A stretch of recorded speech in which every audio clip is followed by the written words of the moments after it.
Hello everybody, this is Napa Fan here, and we are here at the Bristol Motor Speedway to qualify for the Krystal 500, race number 9. Am I wrong about that? I think I am. It's actually race number 8. Getting ahead of myself. Race number 8 of the season in the Chick-fil-A Cup Series. And obviously you can tell I'm joined alongside Stuart Grattan, who called yesterday's first Dash Series race with me, and this will be an interesting one here for the Chick-fil-A Cup Series guys. They run a much faster machine, and we'll have a couple extra guys on the racetrack. So how do you think the race tomorrow is going to play out? Well, hopefully we see a race just like yesterday, but with more lead changes. But I don't think that will happen. I think if we're going to have lead changes tomorrow, they'll be happening on pit road.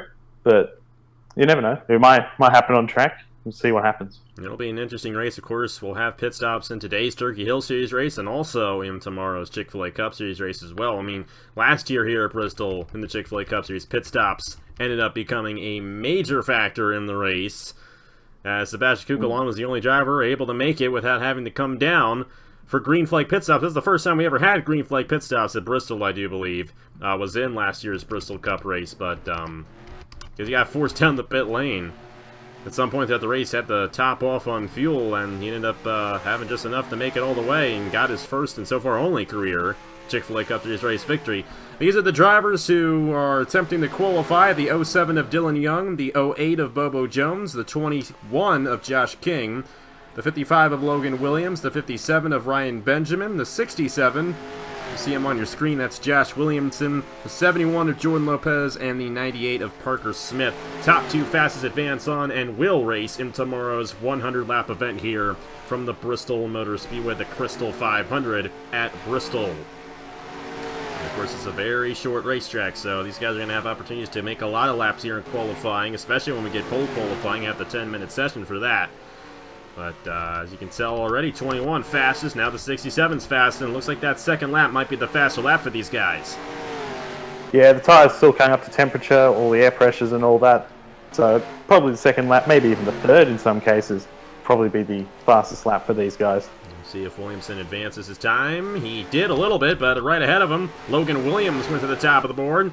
Now the 08 of Bobo Jones is second fastest. Two have yet to make a time, Parker Smith and Dillon Young. This is Dillon Young's second attempt this year, I do believe, in that 07. Nick Smith has actually made 3 races already for Velocity Racing in the 07 team. We'll have to see if Dillon Young can qualify that 07 into the show for the 4th time this year. Right now the slowest, but that was probably his first lap, I do believe. And Parker Smith has yet to get out there and complete a lap for the 98. Of course, it doesn't take that much time to get around here, but with what we've seen, it seems like the faster times have gone on as the session has gone on. That's the 71 there of Jordan Lopes going to the top of the board. Lopes, an experienced veteran on Napa Fan. Logan Williams going to take the top position back from him in the 55. That 55 looks really fast. Yeah, I think Parker Smith in the 98, I think he had a problem before and stopped on the racetrack, I think. So. You're right. Tough break for Parker Smith if that's what happened. The 98 made it last week. But by the looks of it, it doesn't look like Parker Smith's going to make it this week, only unless he can get whatever issue it was fixed and get back out there on the racetrack. Williamson has gone to second. Logan Williams to the top of the board in the number 55. There goes Parker Smith, so he will, in fact, get a lap time in. That's good for the 98 team. He's got to really hustle. He's got to really hustle. He'll probably get maybe 3 or 4 laps in, I would imagine, because the time's probably gonna add about 15 seconds once it goes out. Maybe 15 more seconds, so maybe got half a minute after this time runs out. But he'll have enough time to complete a lap.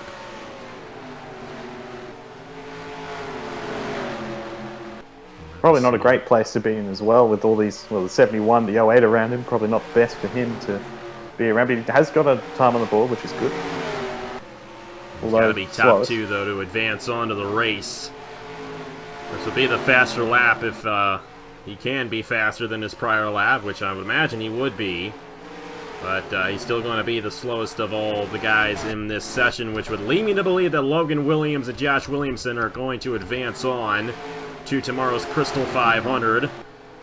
One last shot here for Parker Smith at the line.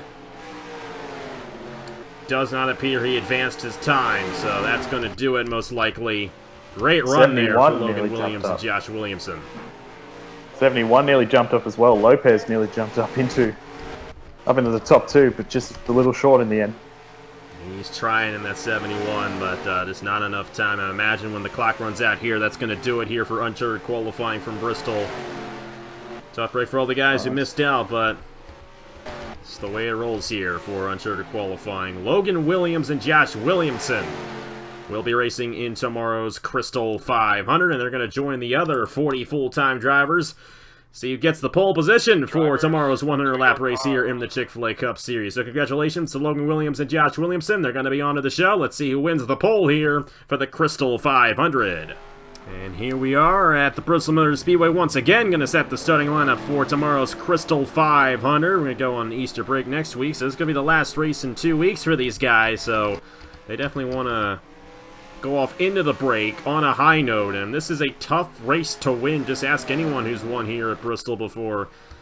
You got to be starting up front, but you got to avoid all the mayhem, and you got to be good on pit road. And Sebastian Kukulon got really lucky in this race last year when it was under the lights last August. We'll have to see if something similar happens again in the sunshine. It'll be the first time ever the Chick-fil-A Cup Series raced at Bristol during the daytime, so that'll also play into how the race plays out. And the different conditions going to make these guys a little bit looser through the corners, which means they might slide up a little bit more. So gonna be interesting to see how it all plays out. Don't really know what to expect in tomorrow's 100-lap event. And in qualifying, the big thing here compared to the Uncharted qualifying is that these guys will probably get 2 runs, 2 different sets of tyres to have a crack at pole. So that's going to be a big change, because if you can't get your setup right on the first run, it's okay. You can get another run in and might be able to improve your time. Week 1 has him, the Homestead winner from about 3 weeks ago. Currently the fastest driver. We're still very early on in the session, and we saw in the Uncharted qualifying session the lap times got faster as the session went along, so we're probably going to see that here in this session. Josh Williamson advanced on through Uncharted qualifying. You see Jesse Turner there, Las Vegas winner from earlier this year. Zachary Fitzwater in the 9. No one's actually gotten the Haslam's time quite yet. This is another interesting thing that you get, and this is actually what happened to Sebastian Kukulon last year. Someone was trying to come down the pit lane, he was coming off, and he got forced down the pit lane, had to top off on fuel. Turned out to be the best thing that ever happened to him, because he was the only driver to make it the entire way in the race to come home with his first and so far only Chick-fil-A Cup Series race victory. But still got to be careful coming down that pit lane. It's a very tight pit lane, and somebody went around. Had a bit of a melee somewhere on the racetrack. I believe that's it's 06, is it? Not Eli Bright. It's Cody Sill. Wow, a lot of damage on the 37. They're going to have to get a new car out for that one. That's one of the things at Bristol, because of how short the track is. You know, you saw in the Dash Series race, saw a stack up as well, and that could have had a big impact. And I'm pretty sure with the front end damage, he's run into the back of someone. So that's what it looks like anyway. Mark Davidson has gone to the top of the board in the 95. Great run for Davidson right there. One has him as second. Patrick Smith, 97. Nathan Stapleton going to the top of the board now. He beat it by a whole 10th on Mark Davidson, who is right ahead of him. The Stapleton's only career Cup Series win has come in a short track. That was at Martinsville 2 years ago. So, pretty good at these short tracks. He's going to get a good starting position, it looks like. I know we're not halfway through the session yet, but he got a really fast time right there, beating a 10th off of Mark Davidson. It was a very good time, considering what we've seen so far in the 2 sessions we've had. Obviously, the Uncharted one, and the other one's the 34 moves up to second. Cameron Garlington, who's last in points right now in his return season. It's been a tough year for this 34 team so far. A lot different than how it was last year. Last year, they ended up winning the Daytona 500 with Josh Marzak behind the wheel. Now, Cameron Garlington, who's a Chick-fil-A Cup Series champion, has not had the best of runs so far, but got a really good run right there. He's up to second. Ace Garcia is now third. Dale Lightning is fourth, and Mark Davidson falls to fifth. Lightning, the highest rookie in the field. And the number 15 of Shane Lake, the winner at Atlanta, just went to second, coming within 4/100ths of Nathan Stapleton in his fast time. Yeah, and Lake's had a very good season. He's had a very good season. He's up there in the points. I think it's top 5 from memory, I think, in the points. I believe he is. I don't have the points up right now. We'll definitely show you the points tomorrow. Give you an idea of who's doing really well, but it all started with that Atlanta race victory. And once again, I'll say it, even though he was the only guy to be able to stay out at the end of that race, he was still running top 5 when the pit cycle began, so he had a great run going regardless. So watch out for Shane Lake this year. I mean, he's definitely proven himself to be a solid driver in other series, so he's far from being a rookie on Napa fan, and he's definitely giving Matt Zuck a lot to be thankful for this season for Velocity-Star Racing. Wyatt Quayle's gone to 3rd, Tristan Allen's gone to 4th, Eli Bright to 5th. They're pushing Garlington to 6th, Ace Garcia, Dale Lightning, Brad Stover, Zachary Fitzwater. A lot of veterans, only 2 rookies, I do believe, inside the top 10. That's Shane Lake and Dale Lightning. Shane Lake's already won a race this season, so the veteran's looking pretty strong right now, but anything is possible in tomorrow's race, especially with the pit stops, and you can end up with someone pulling strategy from the back and coming through the field. It's a 100-lap race tomorrow. A lot of time to actually work your way from the back and pull some strategy. Absolutely, but with the speed we've seen from Stapleton, he is still miles out in front compared to everyone else. It's pretty tight from second on back, but Stapleton, his car looks very good. 97 is definitely wired up very well. As a matter of fact, Stapleton had a really good run at Texas last week. Almost got that race win. Fell behind a little bit from Silas Orden and Sam and Oskin at the end of that one. Speaking of Oskin, he just moved up to 5th in the 83. While Reagan Whitlock in the 92 went to 4th. A couple new faces inside the top 10, but Stapleton's time has yet to be beaten here, and there's a good chance that he's going to be able to keep that pole position heading into tomorrow's race. Looks like something else happened. We got a massive pile up here. Of course, whatever happens in these qualifying sessions doesn't really matter. Your time will stand regardless. But the big problem, and this is one of the things I'm not a big fan of with NR 2003, there aren't any caution periods in practice, so they just keep on going regardless. Thankfully, this is just qualifying and not the actual race, but it's obviously a bit of a mess out there, and it can be a little bit tough to get a good lap in. Absolutely, you've got 3 minutes left. You need to start going now. You really got to start putting in those times now to really give yourself a shot of a good starting spot. We got another one, I think. Yeah, it's last week's winner, Sam Oskin, who went around in the 83. Saw Bradley Ream, he had a lot of damage. He's our points leader. Ream's currently 20th. It's not a bad starting position, but not the best one. But the guy, and I know you've been a little bit frustrated with it, the guy who's been really good this season has been Alexander Rowe. He won twice, and of course your driver Mitchell Henderson drove that number 25 last season. Now Alexander Rowe already has won twice, sitting second in the points. However, he's not too good right now. He'll start 29th as he's tied with Silas Orr. At least he's provisionally 29th. But, I must say, I'm not surprised by the 25. The 25 and that team, North State Racing, they've always been good.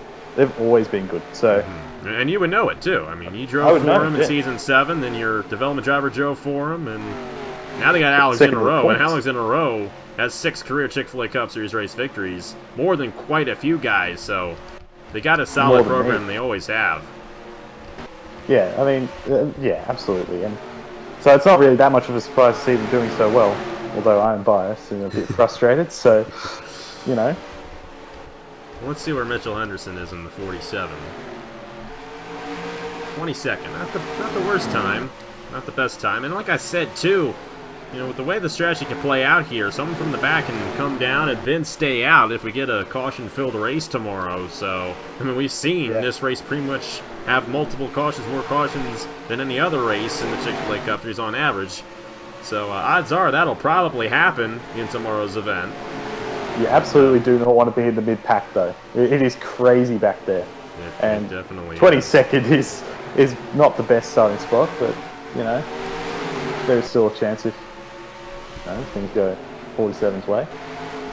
And it's not just the 47. There's like guys starting on the outside in the mid-20s or mid-teens even.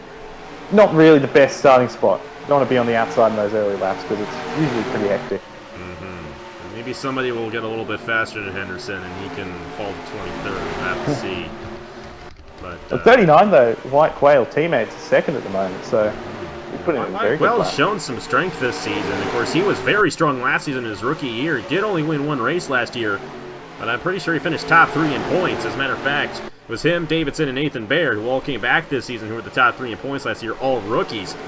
And they've all shown a lot of strength this year as well. I mean, Nathan Baird, I believe, is top 10 in points. Mark Davidson's been running well this season. And Wyatt Quayle, I don't think he's run as well as they have, but he's run up front in a few races this season. Meanwhile, Matt Daly just went to 5th. Dalio also was really strong at Texas last week. Matter of fact, Dalio's coming off of 2 straight top 10 finishes in the Chick-fil-A Cup. This is only 2 top 10 finishes so far this year.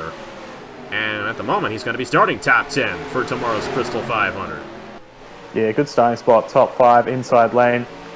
Probably the best, one of the best positions to be in at this point for qualifying. So, yeah, nice to see him up front again. Of course, he went nearly 2 whole years, over 2 years, without even winning a race on Nabafan until last year's victory at Indianapolis. Then won the Smooth Fest to start off the year, so he was the first ever winner of the new decade on Nabafan. And had a rough start to the season, but the past couple of races have really gone this team's way, and they're starting to figure some things out there in the number 75 team. But one guy who's definitely figured a lot out is Nathan Stapleton. Fastest time by over 3/100ths, and I know that doesn't seem like quite a bit, but considering how close everybody else is, that's a pretty good lap time. I'd watch out for Stapleton in tomorrow's race. He's going to be starting on the pole position for the Krystal 500.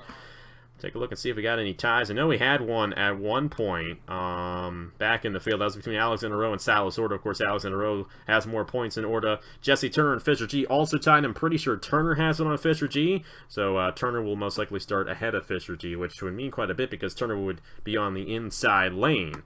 But those are the full results for qualifying.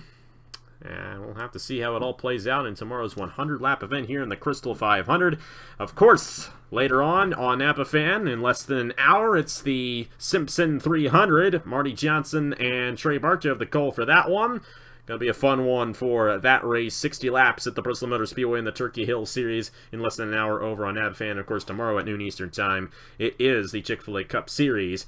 Krystal 500 from the Bristol Motor Speedway. Me and Stuart will have the call for that one in less than 24 hours. So hope you guys enjoy it. Be safe out there. Wash your hands. Stay away from people as much as you can. But doesn't mean you have to not talk to people. That's why the internet exists. So just be safe out there. And yeah, we'll enjoy some racing tomorrow here from the Bristol Motor Speedway. Congratulations to Nathan Stapleton.